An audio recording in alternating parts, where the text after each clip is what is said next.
أو كصيب من السماء فيه ظلمات ورعد وبرق يجعلون أصابعهم في آذانهم من الصواعق حذر الموت والله محيط بالكافرين يكاد البرق يخطف أبصارهم كلما أضاء لهم مشوا فيه وإذا أظلم عليهم قاموا ولو شاء الله لذهب بسمعهم وأبصارهم إن الله على كل شيء قدير۔ ترجمہ، یا ان کی مثال آسمان سے اترنے والی بارش کی طرح ہے جس میں تاریکیاں اور گرج اور چمک ہے۔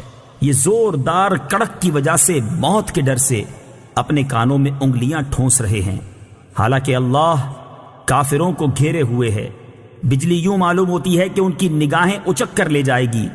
حالت یہ ہے کہ جب کچھ روشنی ہوئی تو اس میں چلنے لگے، اور جب ان پر اندھیرا چھا گیا تو کھڑے رہ گئے، اور اگر اللہ چاہتا تو ان کے کان اور آنکھیں سلب کر لیتا۔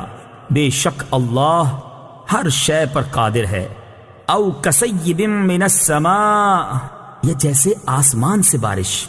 تفسیر صراط الجنان میں ہے، ہدایت کے بدلے گمراہی خریدنے والوں کی یہ دوسری مثال بیان کی گئی ہے، اور یہ ان منافقین کا حال ہے جو دل سے اسلام قبول کرنے اور نہ کرنے میں متردد رہتے تھے۔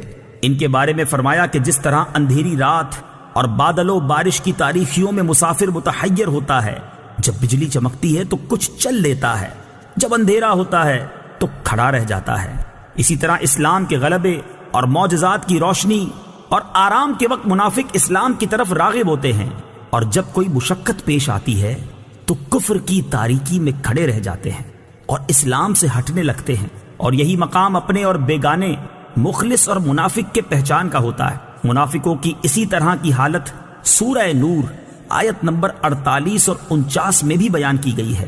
علی کل شیء قدیر، اللہ تعالی ہر شے پر قادر ہے۔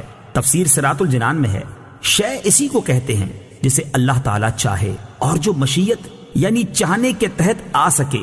ہر ممکن چیز شے میں داخل ہے۔